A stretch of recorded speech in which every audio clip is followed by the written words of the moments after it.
అంటే ఇప్పుడు పరిపాలన అనేది సరే ఇది పక్కన పెట్టండి, కానీ ఉద్యమ ఆనవాళ్ళ మీద ఉద్యమ చరిత్ర మీద కుట్ర జరుగుతూ ఉంది. ఇప్పుడు టీఎస్ నుంచి టీజీకి మార్చాల్సినటువంటి అవసరం ఉంది. మనం డే 1 ప్రజలు ఏదైతే మార్పు అని అన్నాడో, ప్రజలు నిజంగా మార్పు కోరుకున్నది ఏంది అని అంటే వాళ్ళ బతుకుల్లో మార్పు. అవును, ఏవైతే కేసీఆర్ గారు కొన్ని ఆయనకు అవకాశం లేకనో, ఆయన దగ్గర డబ్బు లేకనో, ప్రయారిటీ కాకనో వదిలేసిన కొన్ని రంగాలను లేదా వదిలేసిన కొన్ని ప్రాజెక్టులను, కొన్ని పనులను ఈయన వాటిని టేకప్ చేసి, ఎందుకంటే అది ప్రభుత్వం కదా, ప్రభుత్వం వదిలేసిన వాటిని నెక్స్ట్ వచ్చే ప్రభుత్వం టేకప్ చేస్తుంది, అది తీసుకుపోతారు. మార్పు ఏం మార్పు కోరుకున్నారు వాళ్ళు? కుటుంబ పార్టీ అని బాగా ప్రచారమైంది.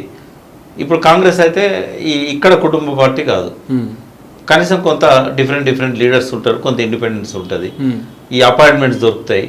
తర్వాత ఆయనలాగా ఎవరిని కలవకుండా ఉండరు. ఉద్యమకారులు అంతా కూడా అగెనెస్ట్ స్టైల్ కదా, ఉద్యమకారులు మాకు కలుస్తలేడు, మమ్మల్ని పిలుస్తలేడు, మమ్మల్ని తలుస్తలేడు, ఇది జరగదు ఈయన వస్తే అని చెప్పి ఇట్లా కొద్దిగా మార్పు ఉంటుందేమో, లేదా కాంగ్రెస్ వస్తే కొంత మార్పు ఉంటుందేమో. ఎందుకంటే సోనియా గాంధీ కూడా తెలంగాణ ఇచ్చాము, ఒక సీటు కూడా ఇక్కడ రాకుండా అయిపోయాయి అని వాళ్ళు కొంత ఆశపడ్డారు. అయితే ఈయన వాటిని ముట్టుకోకుండా ఈయన టీఎస్ను టీజీ చేయడం, రాజముద్రల ఏది తీసేస్తే బాగుంటుంది, ఏది తీయాలి, తర్వాత తెలంగాణ తల్లి విగ్రహంలో కిరీటం తీయన్నా, జొన్నకంకి తీయన్నా, బతుకమ్మ తీయన్నా. అంటే ఈయన ఆలోచన సరళి ఎట్లుంటుందంటే ఈయన సమైక్యవాది. Okay, Revanth Reddy I will stand on my words. సమైక్యవాది ప్రత్యేక తెలంగాణ రాష్ట్రానికి సమైక్యవాది ముఖ్యమంత్రి అయ్యాడు.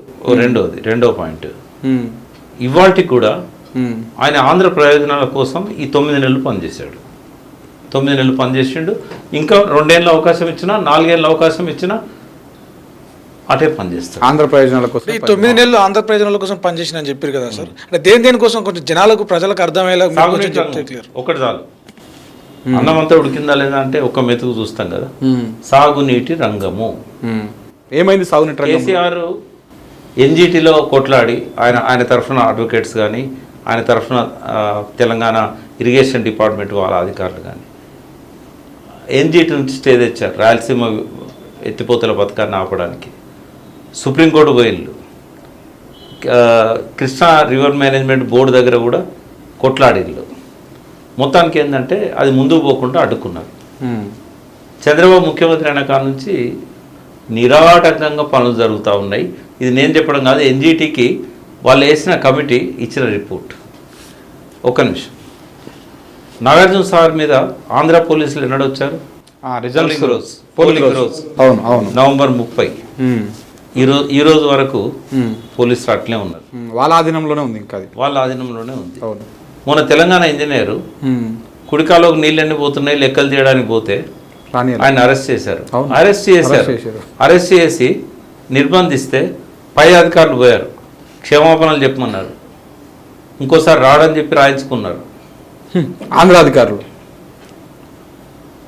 తర్వాత ఎన్ని అని చెప్పొచ్చు మనం ఒక్కొక్క రంగంలో. ఇప్పుడు ఒక్కనాడు కూడా కేఆర్ఎంపీ దగ్గర తెలంగాణ ప్రయోజనాల గురించి, కృష్ణా జిల్లాల గురించి మాట్లాడాలి. ఈ సంవత్సర కాలంలో 2 సార్లు శ్రీశైలం నిండింది. ఏది ఈ మధ్య పడ్డ వర్షాలకి నీళ్ళు ఏమైనాయి? ఇప్పుడు 130 టీఎంసీలే ఉన్నాయని. అదే నీళ్ళు ఏమైనాయి? 2 సార్లు నిండింది. అవును, మరి నీళ్ళు ఎందుకు లేవు? 240 టీఎంసీలు. 240 కాదు, 400 టీఎంసీలు మాయమైనాయి. అంటే ఫ్లో వస్తూ ఉంటుంది మొత్తం. ఒకసారి పెడితే ఉండేది. నేను అనేది 400 ప్లస్ ఇప్పుడున్న 115. ఇది కాకుండా ఇంకో 100-150 టీఎంసీలు, అంటే ఒక 700-800 టీఎంసీలు వచ్చినాయి శ్రీశైలం మీదకి వెళ్ళి. ఓకే, అందులో మనకెన్ని వచ్చినాయి, ఆంధ్రకి ఎన్ని పోయినాయి? 400 టీఎంసీల దాకా రాయలసీమకు కోస్తాకు పోయినాయి. ఇప్పుడు మీరు పోయి ఫోకస్ చేయండి, కండలేరు, సోమశిల, గుర్రావేంద్ర స్వామి రిజర్వాయర్, వేలుగోడు మొత్తం నిండి ఉన్నాయి ఫుల్ యాసంగి పంటల కోసం అక్కడ. మరి మన దగ్గర కలగుర్తికి ఎక్కడి నుంచి ఇస్తాడు, నెట్టంపాడికి ఎక్కడి నుంచి ఇస్తాడు, భీమాకి ఎక్కడి నుంచి ఇస్తాడు? అంటే ఇప్పుడు పాలమూరు రంగారెడ్డి పూర్తయింది అనుకో, ఒక 11 లక్షల ఎకరాలకు నీళ్ళు ఇవ్వాలి, తట్టెడు మన్ను తీయలేదు, ₹1 ఖర్చు పెట్టలేదు. పాలమూరు బిడ్డను, ఇక్కడ పుట్టిన వాడిని, అమరాబాద్లో కలిసేవాడిని. కేసీఆర్ డైలాగ్ ఇది. కేసీఆర్ గారు ఈ డైలాగ్ ఎప్పుడన్నా నేను పక్కనే ఉన్నా. 2002లో జిహెచ్ఎంసి కార్పొరేషన్ ఎన్నికలు జరిగినప్పుడు నేను ఈ మట్టిలో పుట్టిన వాడిని, రేపు చస్తే ఈ గడ్డ మీదనే నన్ను బొందబెడతారు, ఈ ప్రాంతం పట్ల నాకుండే ప్రేమ మమకారము ఇది ఆంధ్ర ముఖ్యమంత్రులకు ఆంధ్ర నాయకులకు ఉంటుందా, ఆంధ్ర పార్టీలకు ఉంటుందా అని అన్నాడు. సేమ్ డైలాగ్ పాలమూరు మీటింగ్లో అదే చెప్తాడు. ఇప్పుడు ఆయన అదే కొట్టేస్తున్నాడు. నేనేమంటున్నా అంటే పాలమూరు బిడ్డ కదా, ఎందుకు పాలమూరు రంగారెడ్డి ప్రాజెక్టులా అది ఏనుగంతా అయిపోయింది, ఒక తోకే ఉన్నది, ఆ తోకను ఎందుకు దానికి డబ్బులు పెట్టి ఎందుకు చేస్తలేడు? ఇదే కేసీఆర్ నోరు తెరిస్తే ముఖ్యమంత్రి అబద్ధాలే. అంటే నా ఎక్స్పీరియన్స్లో నేను ఒక 50-55 ఏళ్ళ నుంచి ముఖ్యమంత్రులను గమనిస్తున్నా, సమైక్య రాష్ట్రాల్లో కానీ ఇక్కడ కానీ పక్కనున్న రాష్ట్రాల్లో కానీ. అసలు ఇంత అబద్ధాలు చెప్పే ముఖ్యమంత్రిని నేనైతే చూడలేదు. రెండవది, ఇంత అన్పార్లమెంటు నాన్ వెజిటేరియన్ భాష మాట్లాడే ముఖ్యమంత్రిని కూడా నేను చూడలే. సరే, భాష మీద వాటి మీద పూర్తిగా దిగజారిపోయినాయి విలువలు, వాటి గురించి కాసేపు పక్కకు పెడదాం. పాలమూరు బిడ్డ కేసీఆర్ పాలమూరులో పుట్టలే. కేసీఆర్ పాలమూరు ఎంపీగా ఉన్నప్పుడు తెలంగాణ వచ్చింది, ఏం చేసిండు అని ప్రశ్నించాడు. ఇంకొక ఆరోపణ ఏం చేసిండు, ఇదంతా మొన్న meeting, last meeting, Bombay Dubai బొగ్గుబాయి వలసలు పట్టించింది కేసీఆర్ అన్నాడు. ఈ రెండు అబద్ధాలు నిజాలా? పాలమూరు పచ్చబడ్డదంటే 10 లక్షల ఎకరాలకు అదనంగా నీళ్ళు వచ్చినాయి కేసీఆర్ పాలనలో. ఇప్పుడు కేసీఆర్ పాలనలో 10 లక్షల ఎకరాలకు నీళ్ళు వచ్చినాయి అంటున్నారు కదా, ఇప్పుడు ఆ 10 లక్షల ఎకరాలకు నీళ్ళు వచ్చే పరిస్థితి ఇప్పుడు ఉన్నదా? ఎప్పుడు ఉంటుంది? ఇప్పుడు నీళ్ళు ఇప్పుడు అవకాశం ఎప్పుడు ఉంది, సంకల్పం లేదు. కేసీఆర్కి ఏమో అవకాశం లేకపోయినా సంకల్పంతో అవకాశాన్ని క్రియేట్ చేసుకున్నాడు.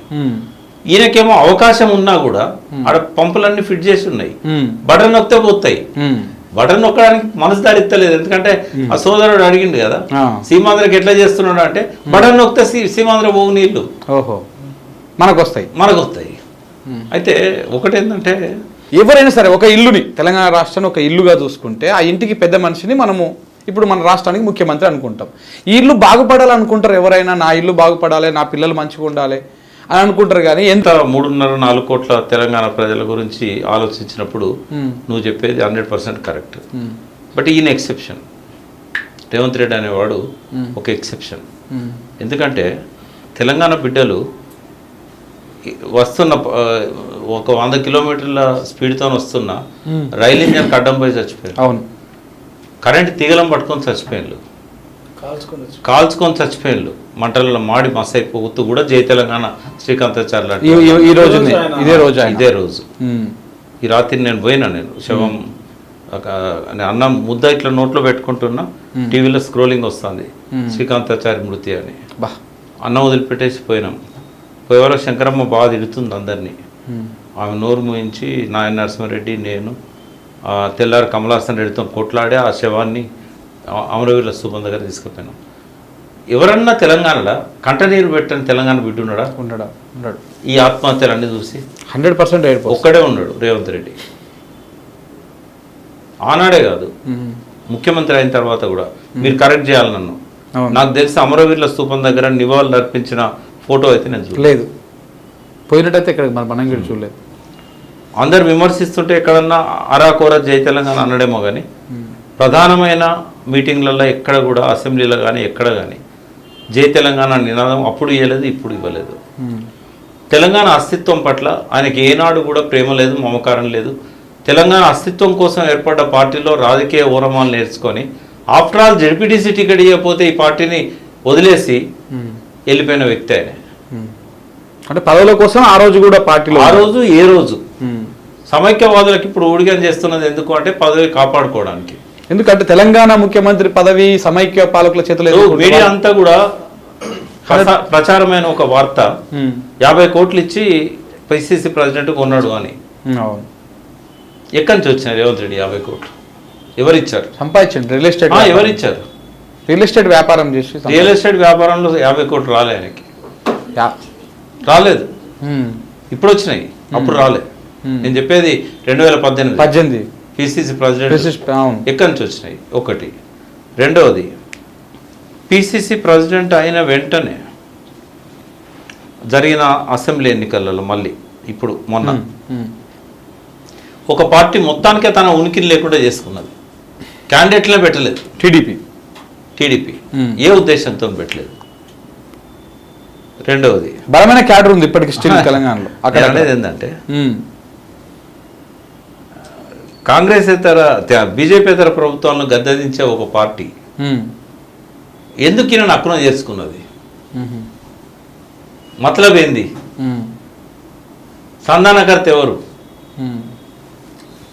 అంటే ఇవన్నీ ఒకదానికొకటి చేసినప్పుడు తెలంగాణ ప్రయోజనాలను మంట కలిపి తెలంగాణ సాగునీటిని ఆంధ్రకు మలుపుతుంటే చోద్యం చూస్తూ కూర్చునేవాడిని తెలంగాణ అస్తిత్వం కోసం పోరాడేవాడు అనాలా?